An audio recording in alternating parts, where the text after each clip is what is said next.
Welcome to Wildcrafting for the holidays. My name is Kathy Oliver, and I'm a program assistant in the residential horticulture program at UF IFAS Extension in Manatee County, Florida.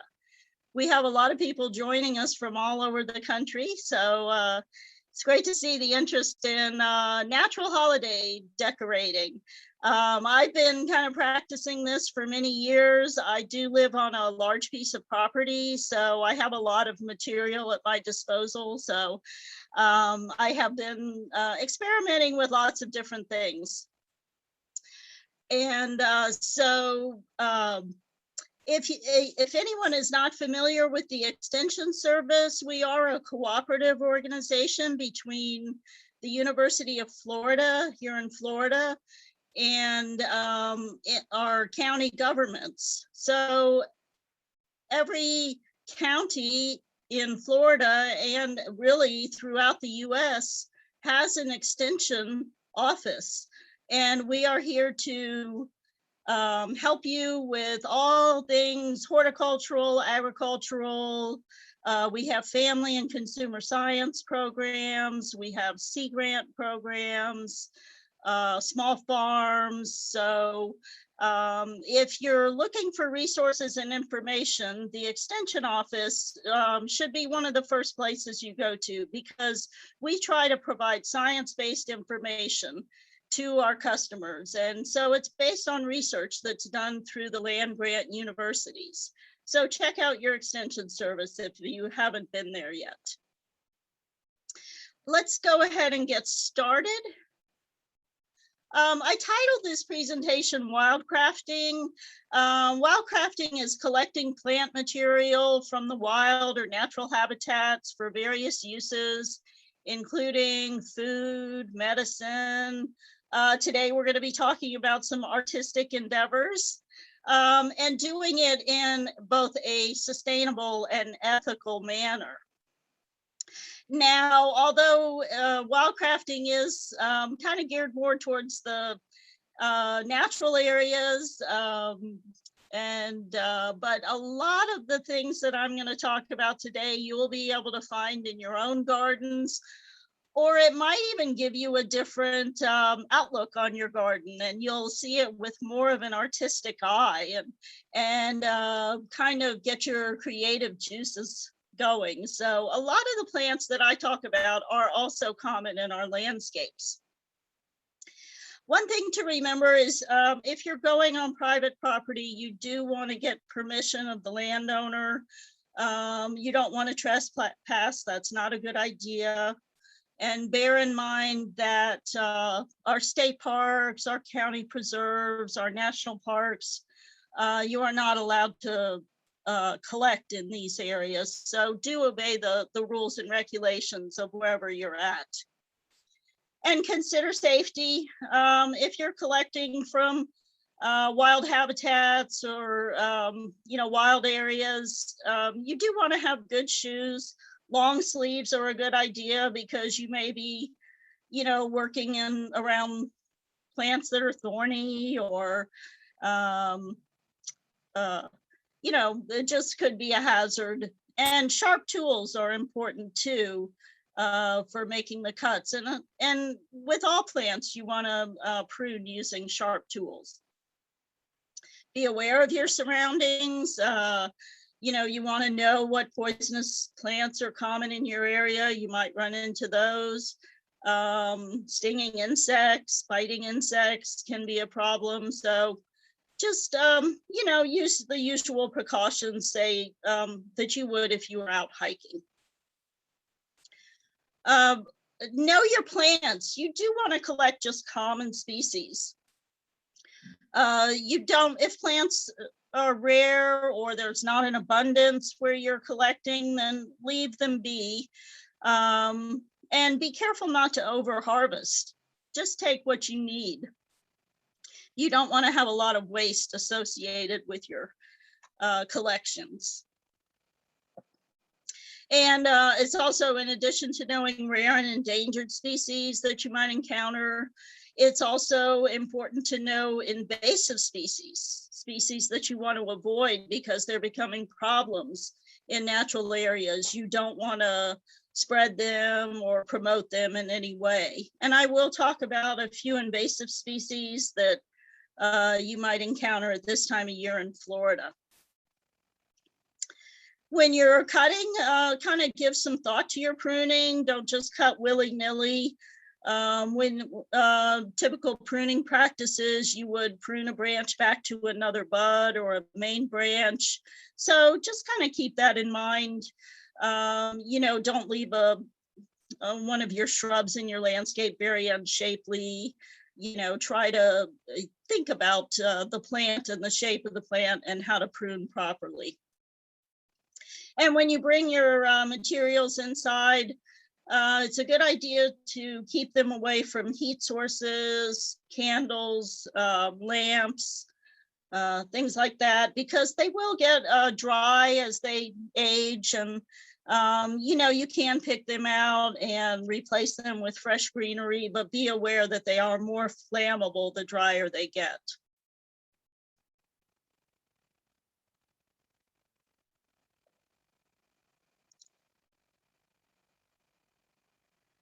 So what are some of the advantages of collecting from the wild? Well, you're probably here to learn how to maybe do some decorating on a budget. You can collect what you need for free from your garden or from your property. The style that you're going to be creating tends to be a little more simple and rustic style. So if you're one that likes perfect symmetry and everything just so, this may be a little out of your comfort zone. Things are going to be a little imperfect and asymmetrical, and that's kind of the fun part of it. You're really trying to recreate a little piece of nature in your home and make it as natural as possible. It really harkens back to some of the traditional practices of long ago, though a lot of the decorating with greenery and using Christmas trees really just originated in the Victorian times. Prince Albert, Queen Victoria's husband, he really introduced a lot of the decorating style using greenery and Christmas trees.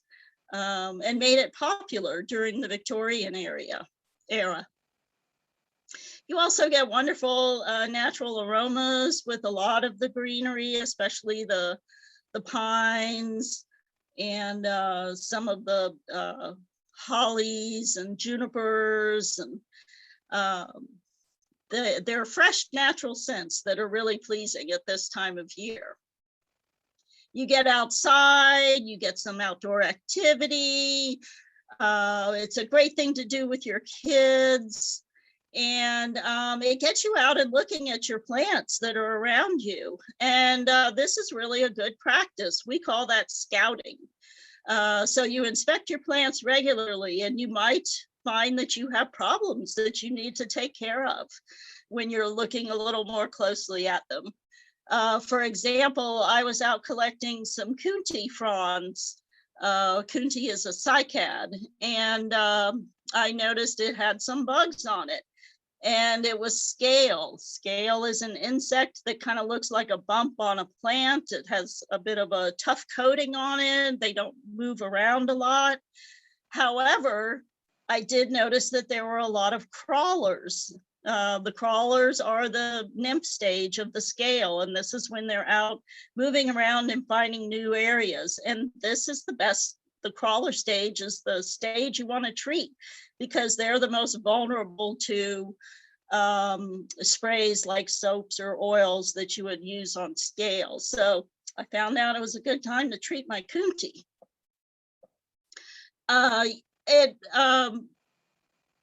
Another advantage is that you can really bring out your creative side, your artistic side, and try new things.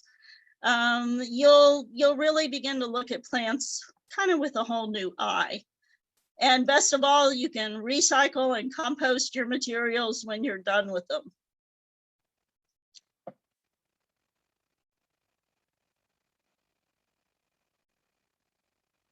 So when you're out collecting, you want to try and keep your material in as fresh a state as possible as you're out collecting. Morning is the best time for collecting because the plants are much more refreshed after a cooler night. So they're won't be wilted. You do want to try and collect your material in as good a condition as possible, not wilted, without signs of spotting or diseases or insects. So pay attention to what you're collecting and look for the best that you can find. You can check the flexibility of plants just by bending them, like the pine needles, the pine branches, the vines. Just give them the flex test, give them a bend and make sure that they bend and don't break, and that they're not shedding or shattering, the seed heads aren't breaking apart, things like that. And, you know, really, you don't want to start decorating too early before the big event. A week or two is really about the window that you have, though you can rotate your greenery in and out throughout the month. But be aware it's just not going to last too much more than about 2 weeks, and the colors will change a bit. You want to, if you're collecting seed heads, you want to collect them early in their maturity, because if you collect them too late, they will continue to open up and shatter and shed their seeds, or they will just fall apart if you collect them too late, especially with things like grasses. They, you know, can end up spreading their plumy seeds all over the place. So in your house, you wouldn't want that. So collect them early and they will continue to mature a little bit, but you don't want to go past the stage where they release their seeds. When you're collecting or when you're bringing home and storing materials for a while, just keep them out of the sun. Keep them in a dark place and cool with some ventilation, because if you keep them out of the sun, they won't fade as much. They tend to maintain their green color much better. And when you're making your cuts, you want to make, especially if you're going to put your stems in water, make an angled cut, a sharp, like 45-degree angle cut, or even several vertical cuts in the bottom of the stem. And this will help the cut stem take up water and stay fresher. You can even soak your greenery overnight in a big tub of water, and that really conditions it to last for a long time. You can also preserve plants in different ways. It does help to, if you're going to preserve your plants by drying, you would want, it does help to use plants that are already somewhat dry already, and then they will dry in their natural shape. You can see here in the photo that I have some plants that they're only a day or two old. They've already started to dry a bit, but they're holding their shape because they naturally are stiff and dry when they were collected. So I have these taller reddish stems or stems of pawpaw.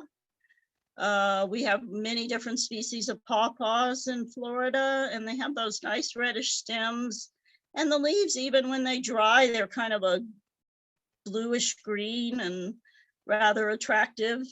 I also have some wildflowers in there. The brown seed heads are elephant's foot, and the seeds have all dropped out, but the seed heads are kind of dry and attractive. And there's also a saw palmetto frond. Saw palmetto is a small palm here in Florida. And you can cut the frond itself in many different shapes to suit your arrangement. So that's kind of a versatile plant, and we'll be talking about palms later. If you want to air dry some of your specimens, it's best to, as I mentioned, dry them in a cool, dry, dark, ventilated area, and especially a dark area to maintain the color. You can dry something quickly by using the microwave.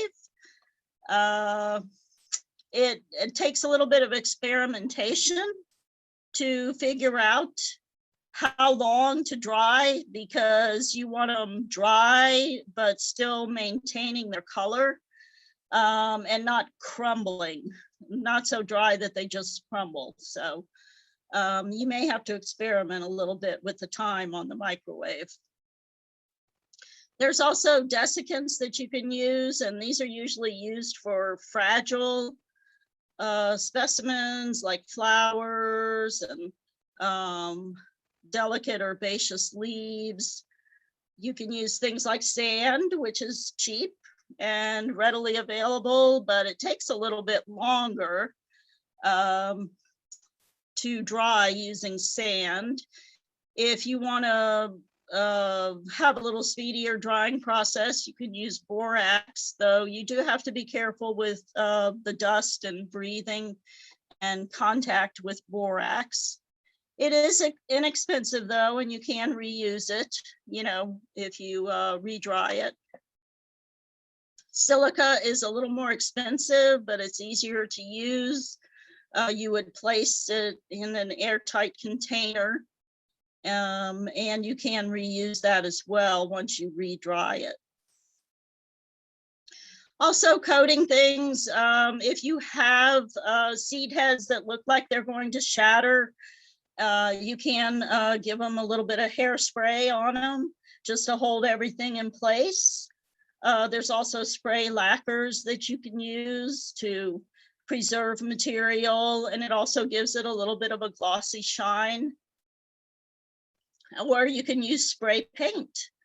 A lot of the pine cones and things like that look really nice being spray painted. Even different seed heads and fronds, you can give them a coat of a nice holiday color like gold or silver or red or white. Bleaching is also an option. This is often done with pine cones, which are very sturdy and can hold up to bleaching. You would mix 2 tablespoons of bleach to 1 quart of water, and you leave them in there until you get the bleaching effect that you want, and then you take them out and make sure to dry them thoroughly, get them very dry for a day or 2 before you use them in an arrangement.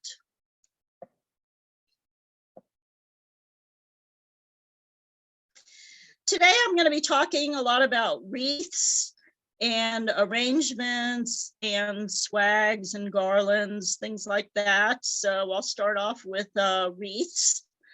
Here you can see some different examples of wreaths. The straw base and the wire base are ones that you have to cover completely with plant material. The grapevine wreath down at the bottom is I like these because they're very natural looking, and you don't have to cover them completely. The vine itself is a decoration, I think, and you get to see a lot of the tendrils and little kind of quirks of the vine itself. The straw base, generally you have to use picks or wires to wire your plant material and then poke it into the base of the wreath. And the wire base, you make bundles of plant material and you wire them onto the wire base, starting with the outside, and then you would do smaller bundles towards the inside and then filling in the middle and overlapping as you go. And we'll see some examples of some of these wreaths. These are some of the materials that you would use when you're making wreaths. Wire, especially this paddle wire, is really handy for wrapping and pulling tight. Some of these pins and wired stakes are very useful, especially for the straw type wreaths. And then some different decorations, you know, ribbons are always nice for bows or just wrapping. Some of the grapevine wreaths look pretty with ribbons wrapped around them.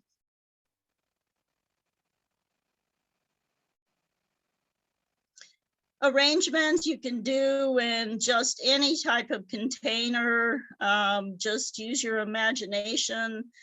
Some of these you might just stick the greenery in just as it is, or you can put small containers of water in there to put the ends of the stems in to keep them fresher, or you can use oasis blocks or floral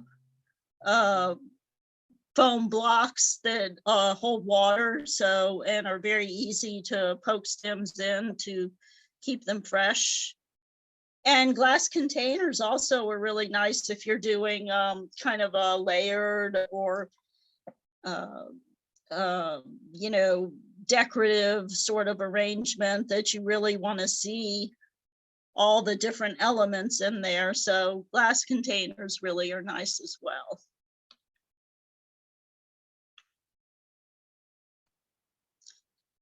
Swags and garlands really are festive.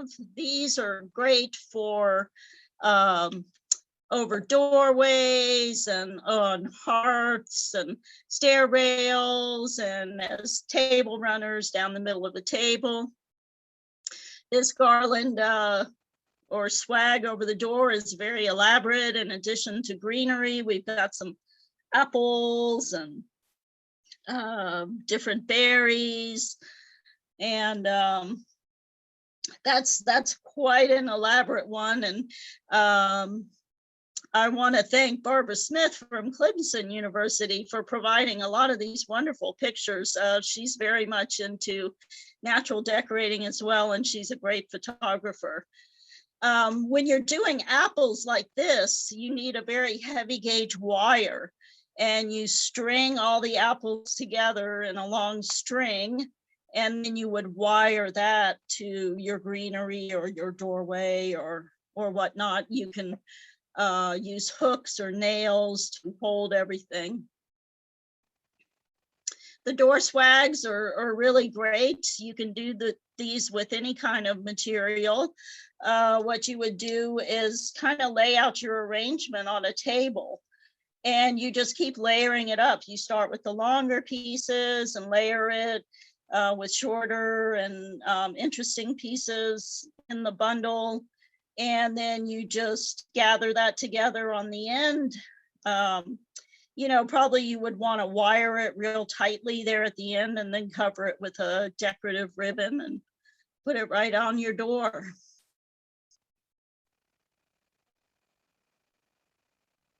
So let's go foraging. Let's look at some of the plants that we can find to use in some of these projects that we're thinking about.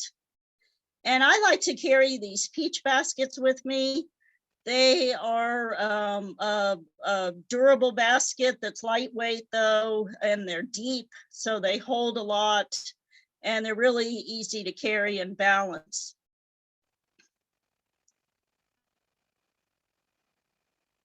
The first thing we're going to look for is some vines, and we want some long lengths of vine,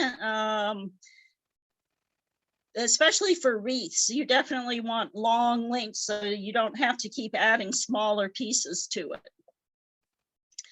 And you want vines that have few branches and leaves, if possible. Fortunately, around this time of the year, a lot of our vines are deciduous, so they're losing their leaves, and they come off very easily when you're working with them. They should be strong and flexible.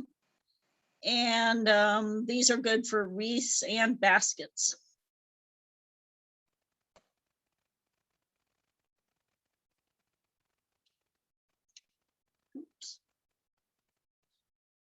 First one we're going to gather is grapevine. Grapevine is very, very abundant in Florida and throughout the South and Eastern US.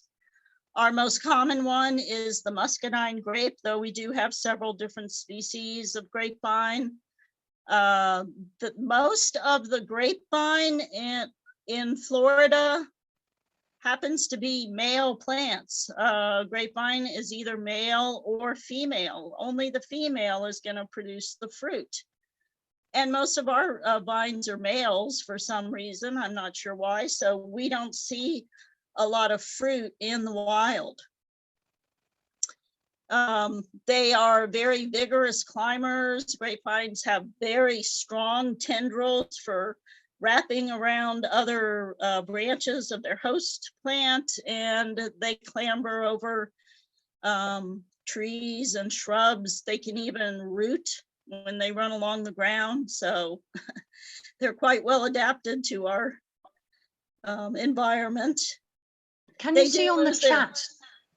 Pardon? Can you see on the chat that people are asking whether there's going to be live demonstrations or whether you're just going to be doing a PowerPoint, please? I'm just doing a PowerPoint. Thank you for clarifying. The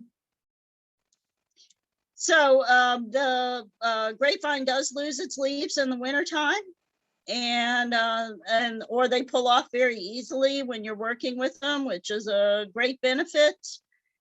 And the vines come in a variety of thicknesses. You can get very, very thick grapevine closer to the ground, and this is great for handles of baskets. Or you can get the very thin vines near the end. They're still quite tough and useful for working with, and these are great for smaller projects like small wreaths or Christmas decorations or even napkin rings. I'll show you some of those. But you want to use caution when you're pulling grapevine down. Oftentimes the best vines are, climbing up way up in the trees, and as you're pulling, you can bring down stuff on top of you, dead branches, things like that. So be aware of where the vine is coming from.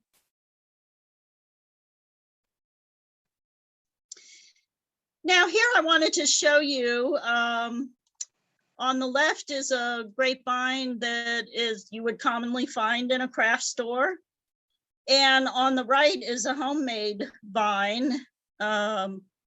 And you can see the one on the left is really just a circle of vines, and the way it's held together is the one thicker vine that kind of spirals around.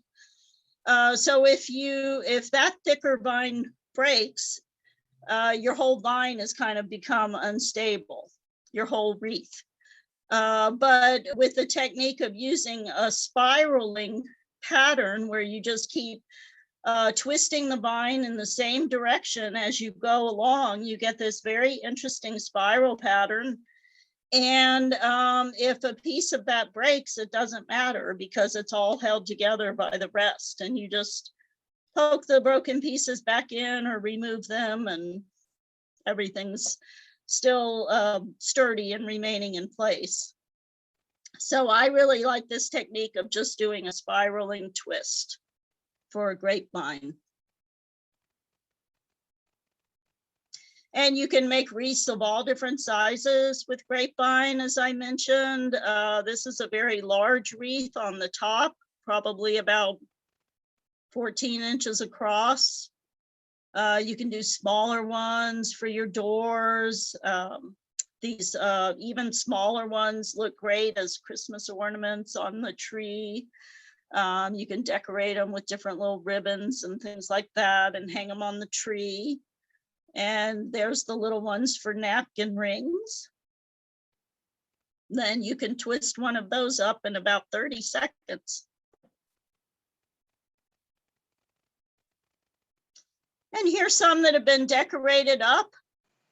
Actually, the one on the right is not decorated. That's just all natural, using the leaves that remained attached. Uh-oh, why am I getting marking on my,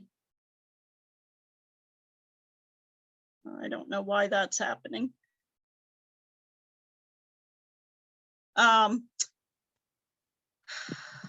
If anyone knows, I think somebody might be marking on the screen. If anyone is doing that, if they know how to erase that, that would be great.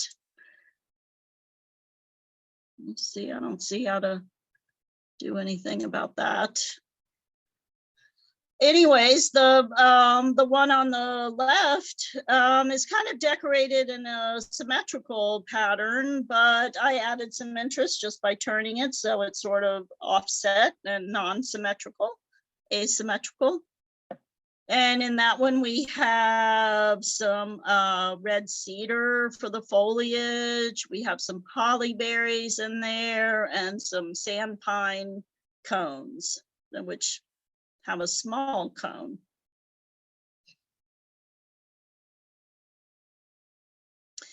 Another vine that's very common in Florida is the Virginia creeper.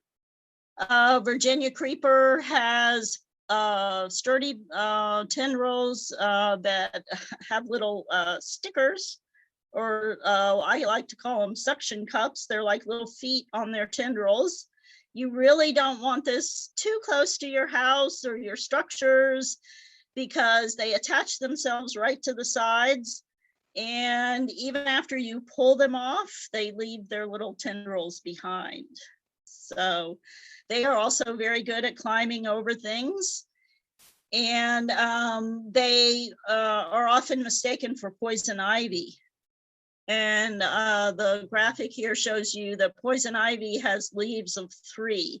They have compound leaves with 3 leaflets. And Virginia creeper has 5 leaflets. And it is not poisonous. It, you know, has none of the properties of poison ivy. It also has very nice fall color, so you really notice it this time of year. Nice yellow, first of all, transitioning into a brilliant red color. And here's a little vine that's been twisted up into a wreath from the Virginia creeper.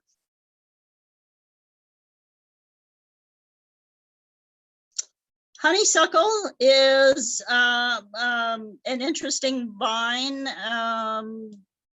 We have a native honeysuckle, the coral honeysuckle with the red flowers, very attractive to hummingbirds. And it's quite a vigorous vine.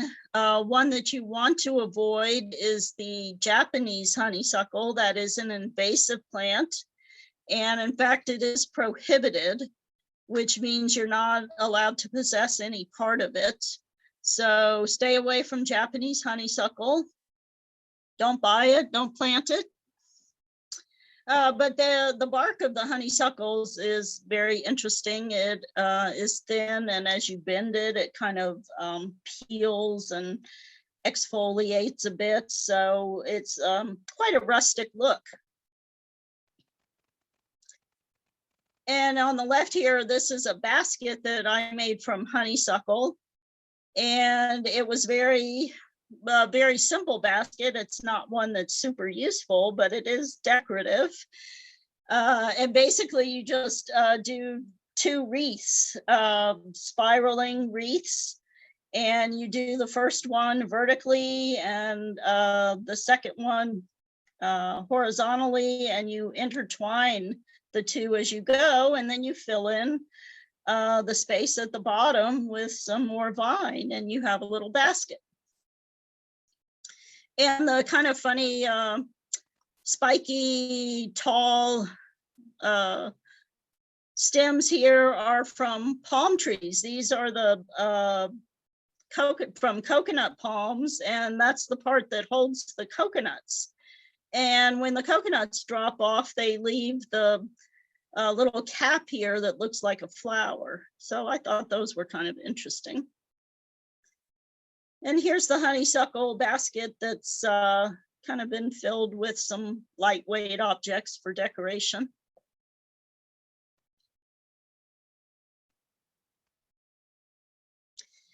Now let's look at some greenery and foliage that you might use in your arrangements. Generally, you're going to use plants that are evergreen, that have sturdy needles and leaves and are going to hold up well. They have interesting shapes and colors. And again, you want to try and keep them out of the sunlight to help maintain their color. And we're going to look at some of these in wreaths and swags and arrangements. We're going to start out with the conifers, the pine type trees. These are cone bearing plants. So pines, junipers, cedars, arborvitae, which is a non-native but widely planted as an ornamental. That's this one in the bottom right. Has kind of that triangular conical shape to it, very dense foliage. But we have a number of native pines around the central part of Florida where I'm coming from. Sand pine, slash pine, and longleaf pine are our three most abundant native pines. We also have junipers, also known as southern red cedar. Another native plant, and that's this one with the blue. They look like berries, but they're actually cones. And juniper is where gin comes from, or juniper is used to flavor gin. So, and it's also used in cooking. It's the berries are often used for game meats and stews. So it's a very useful plant. And also think about if you trim any of the lower limbs off your Christmas tree, save those trimmings and use them for a decoration or a wreath. That way you get some more exotic ones, like a lot of our trees that we get, firs and Scotch pine, things like that. And fir trees are really great. They have very stiff branches and they hold up really well. So that's a great Christmas tree for the trimmings. So let's just take a closer look at some of our pines. The longleaf pine is really a beautiful tree, very majestic. It's got these super long needles and they grow kind of in tufts at the ends of the branches. And one way to, it's sometimes hard to tell a longleaf pine from a slash pine because although slash has smaller cones and shorter needles, there is some overlap in the sizes. But if you look at a pine, you can pull off a bundle of needles. They're joined at the bottom. And longleaf pine always has 3 needles per bundle. Slash pine has 2 and 3 needles per bundle, and our sand pine has 2 needles per bundle, and their needles are much shorter, so they're very recognizable. Longleaf pine has beautiful large cones, and it's well known for its needles to use in making baskets. And some of the baskets are really elaborate. They're just amazing. They're all coil type baskets that are stitched together.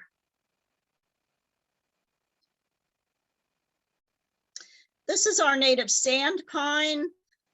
Whereas longleaf pine grows in kind of lower, wetter habitats as well as high and dry habitats, the sand pine will always be found in the upland, very sandy, very dry habitats. We call those sand hills.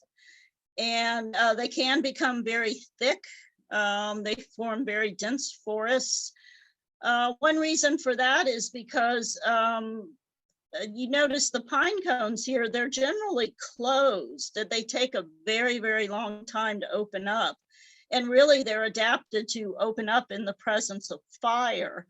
So if a fire runs through an area, all the seeds, the ground is cleared, the cones open, the seeds come out, and they all germinate at once. So you have these very even age, dense forests with the sand pines. They have a much shorter needle, a much wispier foliage. And they're the one pine in Florida that are used commercially as Christmas trees. They are grown and trimmed for Christmas trees. Or you can, there is one state park in Florida where you can go out and cut your own sand pine. They do cut out a lot of sand pines that are growing in a protected habitat called the scrub. And they don't want tall trees in the scrub. So they allow people to come out and cut their own Christmas trees. That's Lake Wales State Park in Florida. So here's a nice little sand pine Christmas tree. It is much more open and a little bit less stiff in the branches, but it provides a lot of space for ornaments.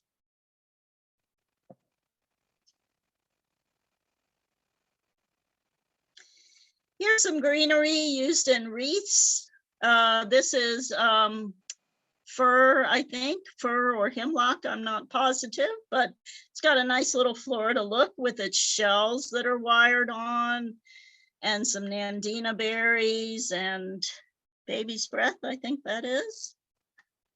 And same for the arrangement on the right, though we do have some cedar in there. You can see those blue cones there on the branches and some fresh fruit.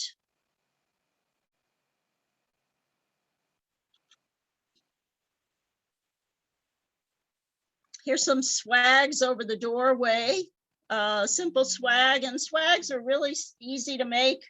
You cut branches that are maybe a foot to a foot and a half long.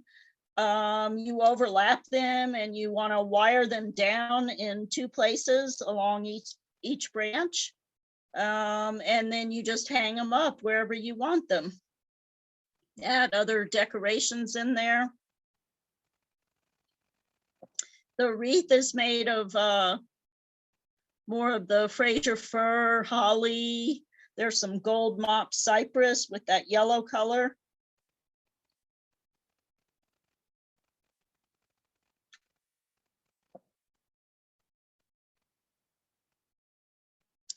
Southern magnolia is an evergreen hardwood tree. It is very common in our landscapes. It does get quite large in the wild, but there are dwarf and smaller varieties that are available for planting in your garden, your yard. They are really fabulous looking trees. They have dark green glossy leaves with a beautiful rusty underside. So, and they hold up really well. They're very long lasting. So they're great to use for decorating. And the cones are really interesting too. They're not true cones. They're just cone-like fruits. Here you can see this one has all its red seeds still attached to it. So that would be beautiful in an arrangement. It is sometimes hard to get the cones before the squirrels do or the weather. So you have to get them at just the right stage for them to be looking like one. And the flowers of the magnolia are spectacular, big, white, fragrant flowers. Here's a wreath made out of the magnolia leaves. So you can see the green and the rusty color. And these are, this wreath is made on a straw base and the leaves are pinned in place. And it's done so that you don't notice the pins because of the overlapping of the leaves. But you start working on the exterior part of the wreath and then the interior, and then you fill in with bundles of leaves on the top part of the wreath, the part that's most visible. And then you tuck any other little decorations in there that you want.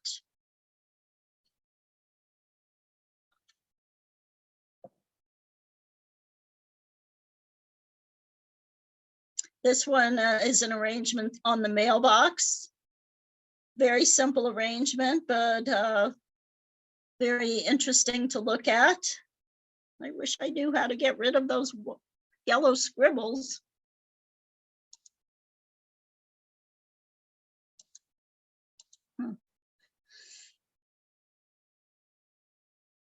Wax myrtle. Wax myrtle is a great native plant, oftentimes grows in wetter areas, and it forms a large shrub or small tree. It's an evergreen plant, and it's got very dense foliage, and it can be either dark green or the new growth is a very attractive lime green. And it has waxy blue berries. Again, this is one that has male and female plants, so they're separate. And it will only be the female plants that have the berries. The males just produce pollen. But they're both the leaves and the berries are very fragrant. They have a bayberry scent to them. And at one time they were used for making candles. The berries have wax on them, and they could be boiled down to harvest the wax and used for candle making. It is hard to get a lot of wax out of the berries, so generally it was more for the bayberry scent for the candles. But these blueberries look beautiful in arrangements as well as the leaves. The leaves hold up fairly well. Here's an arrangement with you can see the wax myrtle kind of on the outer edge. And if you just wanted the berries, you could just use those, just snip off the leaves and decorate using the branches with the berries.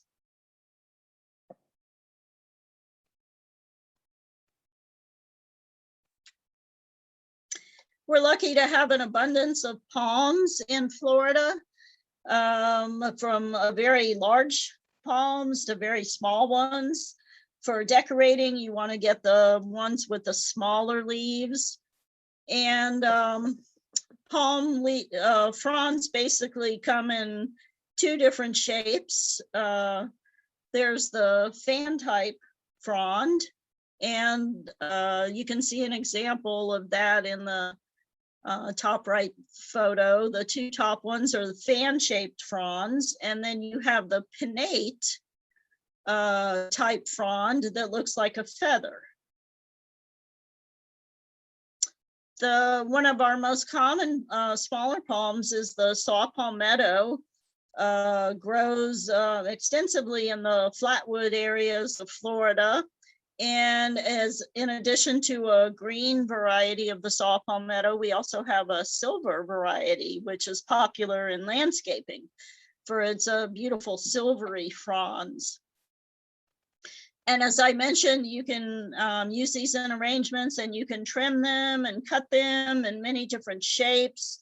You can get very artistic with the palm fronds.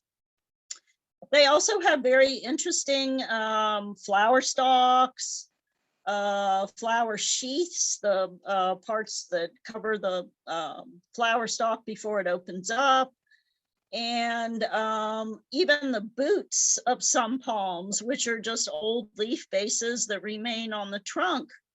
Those can be used for crafts too. The palms that I've shown here, this is a silver palmetto in the top left. And then we have the palmetto frond is the frond on the left-hand side. And this is a lady palm at the top, and a parlor palm that has the pinnate frond. So those are three very good small palms that are great for decorating.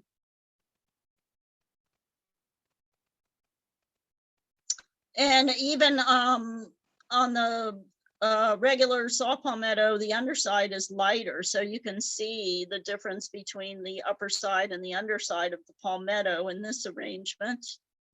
And this little boat here that's holding all the ornaments and pine cones, that's the sheath off of the flowers, the inflorescence before it opens up. It's all enclosed in this very long sheath, and that's from the queen palm, very common landscape palm.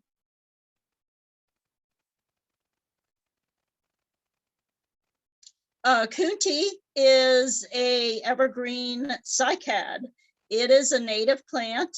It's a wonderful landscape plant that's very drought tolerant. It once grew quite abundantly in the wild, but it does have a very large root that's starchy. And so it was harvested for food, and it became quite rare. And but it grew quite a bit in favor for use in landscapes. So it's pretty common now in a lot of our landscapes. And you can see it produces a lot of foliage. So it's very easy to harvest these fronds. They do look like palms, but they're not true palms. Cycads are actually very ancient plants that have been around since the days of the dinosaur. And they look great in arrangements wherever you would put a palm leaf. They do, again, this one has male and female plants. That's called dioecious. And the female plants produce these large cones close to the ground that open up and reveal orange seeds, and those seeds are toxic. So that's something to be aware of. If you have dogs or children, they are very toxic to if ingested. Whenever you see those cones, though, you can always just cut them off and dispose of them before they ever open up. Or if you have a male plant, it will never produce seeds, only pollen. Some other greenery that you might find in your landscape includes things like podocarpus. That's another cone-bearing plant that has bluish cones, kind of similar to the cedar. Ligustrum has beautiful shiny leaves. Pittosporum, again, another evergreen that a lot of people use these for hedges, so they're very common. Herbs also, they, especially the woodier herbs like rosemary and lavender, they have long stems, they smell great. They're great for arrangements or, tucked into your napkin holders. And the variegated one here is called Cuban oregano or Spanish thyme. It's not a true oregano. It's actually in the mint family, kind of related to coleus. But it has an oregano fragrance. You can use it in cooking. And it's very succulent, but you can cut this and leave it laying around for weeks and it never fades or wilts. It just holds up beautifully in arrangements and even without water. So, and it produces fairly long stems, so that's quite useful.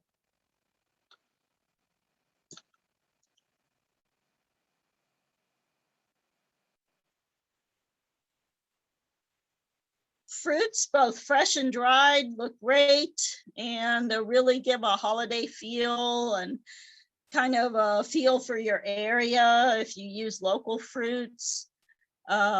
Things like apples and oranges and lemons and limes.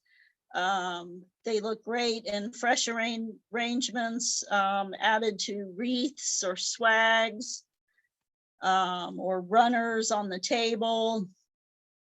We also have a interesting fruit called star fruit or carambola.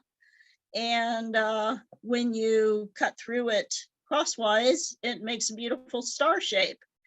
And a lot of these, when they're dehydrated, they'll last for years and years. I don't know if you want to keep them that long, but once they're dehydrated, and you can do that in a very low oven, just spread on a rack until they're very leathery and no moisture remains. You can see the dried ones down at the base of the vase there. Now those are apples.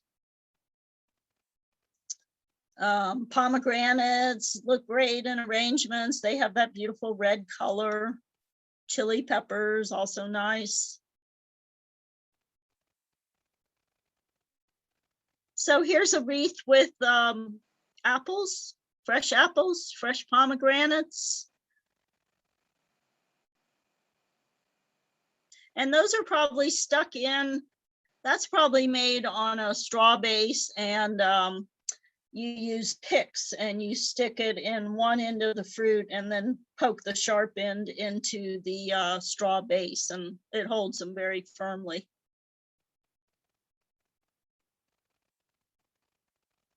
Fruits are also made into pomanders, usually oranges, because they contrast so well with the cloves that you poke into them.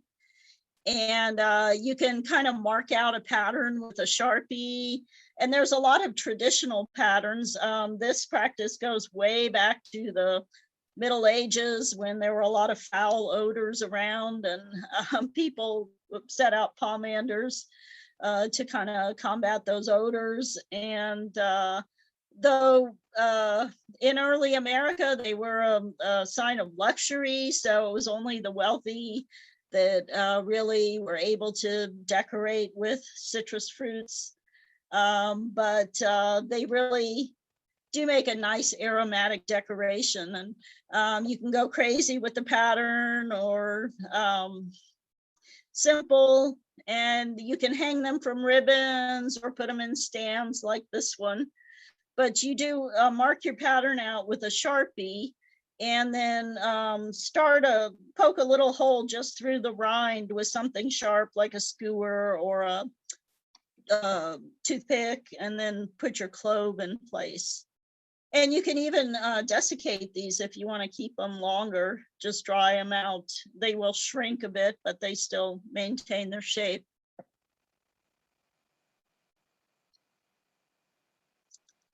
Another fruit, some of our native fruits that you can harvest. Hollies, of course, are very traditional, and we have many native species of hollies in Florida. They are also dioecious, so it's only going to be the female trees that produce berries. Though you got to have some males around too, because they produce the pollen. But be aware that holly berries are considered toxic. They can give you a stomach upset, or be harmful to animals. So be aware of that. Pick up any berries that fall off your arrangements and dispose of them. We do have an invasive tree that produces red berries this time of year. It's the Brazilian pepper tree. And if you're in Florida this time of year, you can't help but notice it, because it's all along the roadsides and it's invaded a lot of natural areas. So it is a prohibited plant, and you don't want to use this one at all or have it in your possession. It is prohibited. So stay away from Brazilian pepper tree.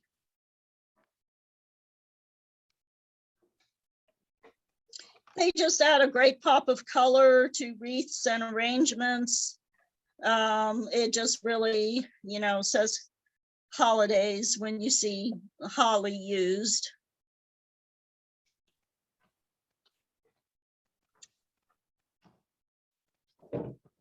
This one is a little different. It's a beautiful purple berry. This is American Beauty Berry. It's a native perennial shrub in Florida. It usually is in the understory. It likes a bit of shade. And it's this time of year that it produces these spectacular clusters of purple berries. And they're very long lasting.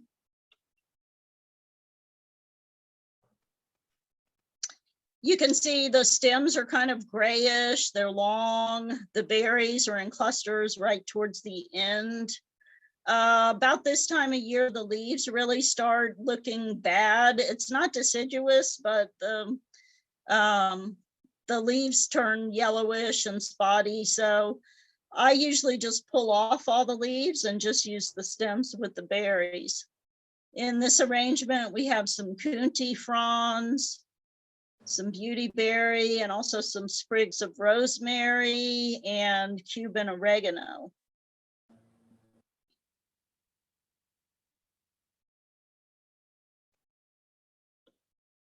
Cones and pods and spices, these are all great to add decorative touches to your arrangements. Things like cinnamon sticks you can bundle with yarn or raffia and put them on Christmas ornaments or put them on wreaths. They add a good aroma, as well as the cloves, which are super strong smelling. And star anise, which is a little more delicate, but it's got that beautiful star shape. So it's great for decorations, especially smaller tree ornaments or things like that. Here, well, I'll mention this very large cone. This cone is about 10 inches tall. It's not from Florida. It, I believe, is from California. It's called a coulter pine. And it has just the most spectacular cone. And it's super heavy too. This one, I think, weighed about 4 pounds. It was a really, really large one. And down below that, we have some different seed pods. This long one with the 2 sections, that's from a frangipani tree, plumeria. It's a tropical tree that we're fortunate to be able to grow here. Frangipani is what Hawaiians make leis from. And we have another native plant, the necklace pod. It's got pods that look like beads. And this one, the larger one, is a pod from a Norfolk Island pine, which is quite a large tree. And then we have a little sweet gum pod, which I'm going to talk about. Here's a great use of pods in a wreath. We have lotus pods, those round ones. Lotus, of course, are water lily type plants. We have okra pods, dried okra pods there. They make a great statement. We have some slices of dried apples and oranges and some pomegranates, just a really nice grouping.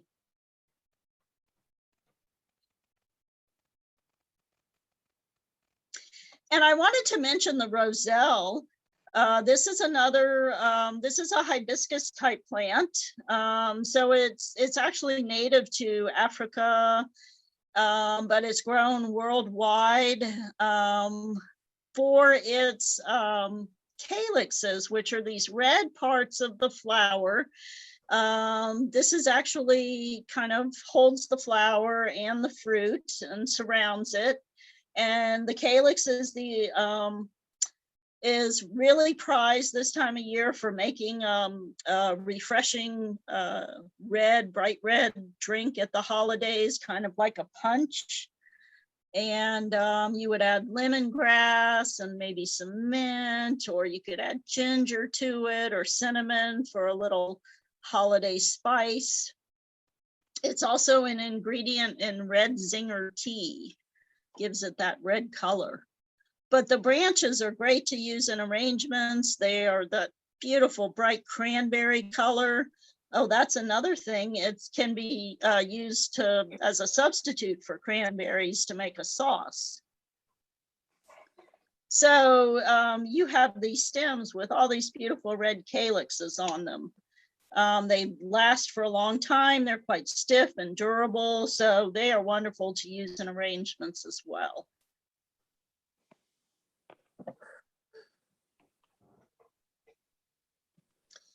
Pine cones, you can get all different sizes and shapes of pine cones. These are the 3 from the native pines that I mentioned in the beginning. The tallest one is the longleaf pine. Then we have the slash pine and the sand pine with the smaller cones. They're usually paired like this. There is an Australian pine in Florida, and I'll show you the cones a little bit later, but that's one you want to avoid. That is another invasive tree. Australian pines are not true pines. They just look like pines and what look like cones. They're mostly found in our beach areas, but you don't want to collect Australian pine cones. These are great for wiring on wreaths, in you know, groupings or singly. You can pile them into bowls or jars. I'll show you what they look like when you cut them crosswise.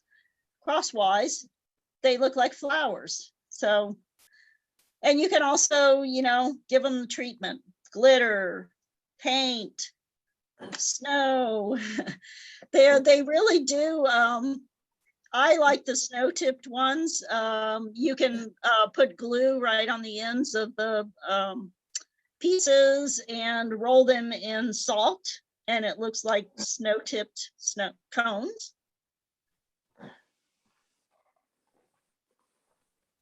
Here's the cones cut crosswise to form flower shapes.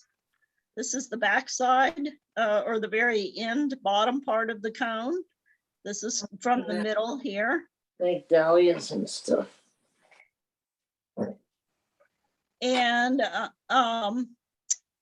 here's one painted silver. You could just do a light dusting of white to mimic snow as well.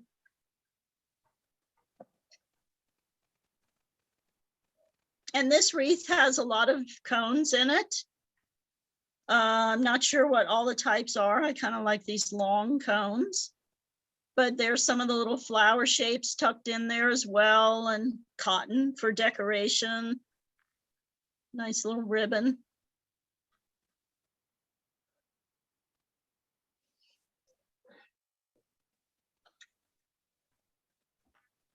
And sweet gum I mentioned. Sweet gum is a tree that grows in the bottomland areas. It can be quite large, and it does have fall color. The two trees with the yellow against the oak tree, those are sweet gum trees. Those are small ones. They do get much larger than that. And they turn yellow, and then they have this beautiful kind of purplish red color. And the leaves are quite beautiful as well. They're 5-pointed star shapes. So they're nice to tuck in here and there, or press for, you know, pressed leaves or flowers. And the fruits are very interesting. I'll show you that in the next slide, but here's the Australian pine cones. They're quite small and spiky. They look a lot like sweet gum. And you'll know if you're walking on the beach in bare feet, you'll know when they're around. You'll feel them. But the sweet gum cones are round and very spiky. They're very architectural. And they usually have a nice little stem on them, which you can use for attaching to things, or, you know, they just look nice. And this, I showed how you can poke a toothpick in one of the holes, and a little dab of glue does help hold it. But then you can poke that into a wreath form, like a straw wreath or a small foam base. And I've seen some beautiful wreaths made of nothing but sweet gum. And these look great too when they're spray painted with a color.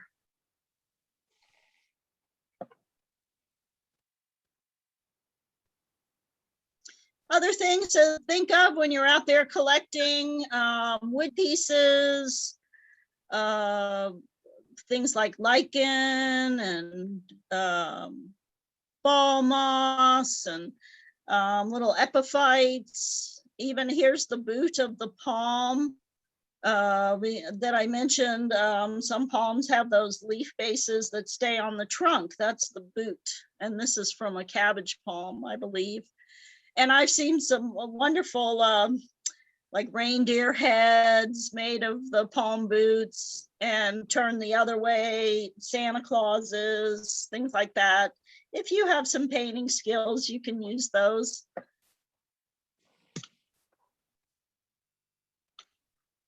And there's also epiphytes and air plants. These are, a lot of these are bromeliads, or there are some bromeliads, and orchids are non-parasitic, meaning they only use the plant they're growing on for support. They're not taking anything away from the host plant. So they're not really doing any damage to the plant. They're just growing on it, and they really get all their nutrition from the air and the water around them. There are a lot of native bromeliads called tillandsias, and as well as exotics that you can find in nurseries. A lot of our native tillandsias are endangered, so we don't encourage taking them from the wild. But they're very common in nurseries or exotic plant sales. You'll find lots of different kinds of tillandsias that are abundant in places. And here in Florida, Spanish moss is considered a tillandsia or a bromeliad, and ball moss, which grows in a round shape. They're very, very common. And the needle moss, these are three that are quite common and readily found on the ground where they don't grow very well. They do like to be up in the trees, so you're almost rescuing them if you get them from the ground. Mistletoe, is another air plant or epiphyte, and this one is parasitic. So it actually grows into its host tree, and usually it's an oak tree, and it can damage them and weaken them. And mistletoe, it looks like my picture is covering some of my text, but be aware that the white berries of mistletoe are highly toxic. So you do not want to use mistletoe with berries in your home. It's a traditional plant, but avoid, cut the berries off, or make sure you just use the foliage, because you don't want your pets to eat the berries. Here's a wreath with a bromeliad on it, and epiphyte called cryptanthes, the pink one here. And I've got a succulent in there. I've got some magnolia leaves, and there's a magnolia cone. The wispy gray is the Spanish moss. There's some lichen on a little stick there, and lichen comes in a lot of different shapes. It is another completely harmless organism. It's actually a combination of a fungus and an algae living together symbiotically and helping each other. And you might find kind of leafy looking lichen, or tree like lichen, or even some that looks like spray paint on trees. So there's lots of different forms. And then there's a little bit of ball moss on this stick as well. It's kind of like the Spanish moss, but it forms a nice little round ball. Wood, you can look for driftwood. This is a piece of pine, which is very durable, that I found out in my pasture. And, you know, I set it down. It was very stable. I thought, I'm going to try making a candle holder out of it. So I just took a drill with a hole bit that was about 3/4 of an inch, and drilled some shallow holes. It was very easy. And voila, there's my candle holder. I even found some nice stick-like candles in Asheville.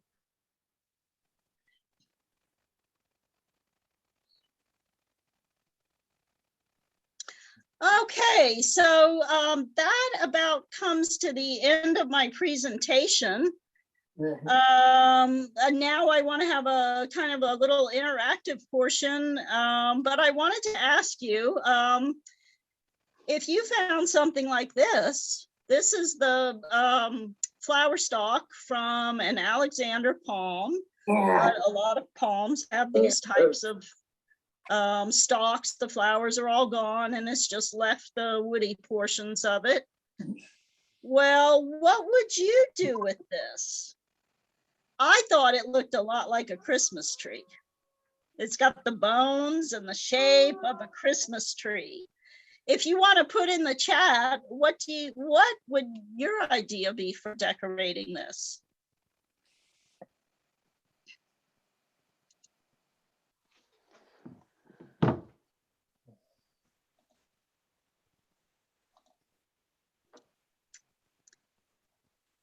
In a minute, I'll show you what I did.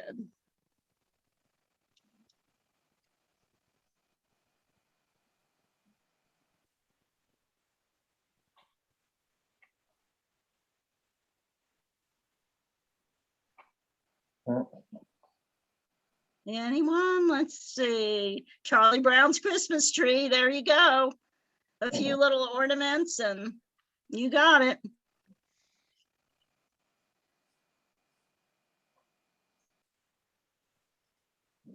While you're commenting, I'm going to see if I can get rid of those squiggles. Annotate. Clear. Oh, I wish I'd seen that in the beginning. Okay. Spray paint, I like that. Or even silvery or gold ribbon kind of woven through it with a little bit of decoration. I thought about that. Lots of shells. Yes, I like that.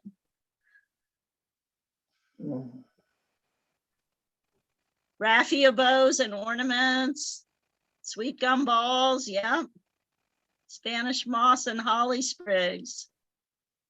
Dried fruit. Yeah, very good. Oh, rose hips. That's a good idea. They're beautiful. Cookies.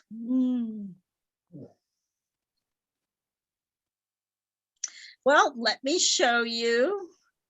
Do I have this set so everybody can see the I'll show you what I did. It's a Christmas card holder. It worked really well. I thought those big cards wouldn't go on it that well, but it did. And I found these cute little miniature clothespins in the craft store. They kind of look like Christmas lights.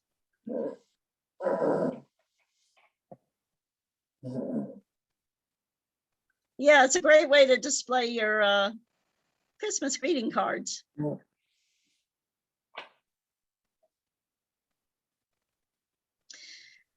So here's some resources from the University of Florida and from Clemson University that I mentioned. They're a home and garden information center. They've got a lot of great blogs. And I will send this out to anyone who registered. I'll send a follow-up email because I also have a fact sheet with some of the different materials I talked about and how to use them. So I'll send this out along with that fact sheet. Probably in a day or two. All right, and I'd like to take any questions that you might have. Let me check the chat.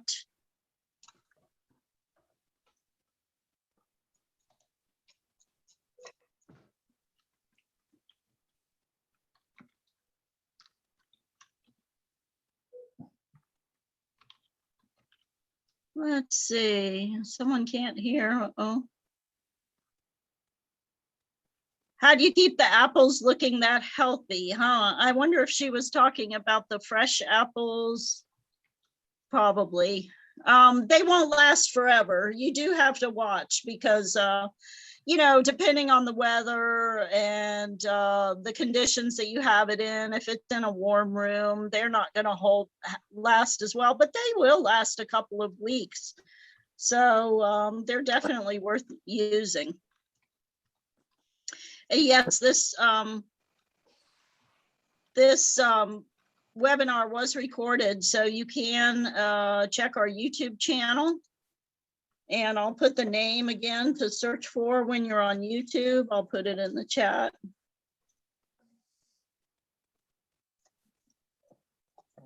We post all of our webinars on our YouTube channel. And it's UF IFAS Extension, Manatee County. So you would just search for that in YouTube. Let's see, let me go back to the chat. Here's an idea: make a trip to a location selling live Christmas trees. Yes, they will give you the limbs. They cut off the bottom of the trees for free. And any of the Christmas tree stands, I've dropped by many times and asked for their trimmings, and they're happy to give them because they just throw them away. Okay, looks like, are there any more questions? Any resources for how-to videos? I've mostly looked at blogs, and you know, I try things out myself. I don't watch a lot of videos, but Pinterest, I would think, you know, has a lot. And Oh, yeah. you know, there are videos out there. There was one I saw, it was a great one for making wreaths using a wire base. And I think it was from England though. So, I mean, they're out there. If you just Google natural holiday decorations, you'll find a lot. Well, I just want to thank you for doing this. This was a really inspiring. Oh, great. I'm glad to hear it. And I'd love to see some of your pictures. If you do create something, please send them to me. Okay. I'll put my address, my email address in the, I put it at the beginning, but I'll put it here at the end too. Yeah, thanks. Thank you very much. Not only was it informative, but I learned so much about Florida nature I didn't know. That was great. Thanks. Yeah, good. Thank you. Oh, you know what? I've got it. Okay. I don't know why I put it to everyone and it keeps switching back to one person. Let me put my email address in there again. Where? Oh. Okay, so everyone should be able to see that. K. Oliver at University of Florida, UDU. Is that what it was? K. Oliver at ufl.edu.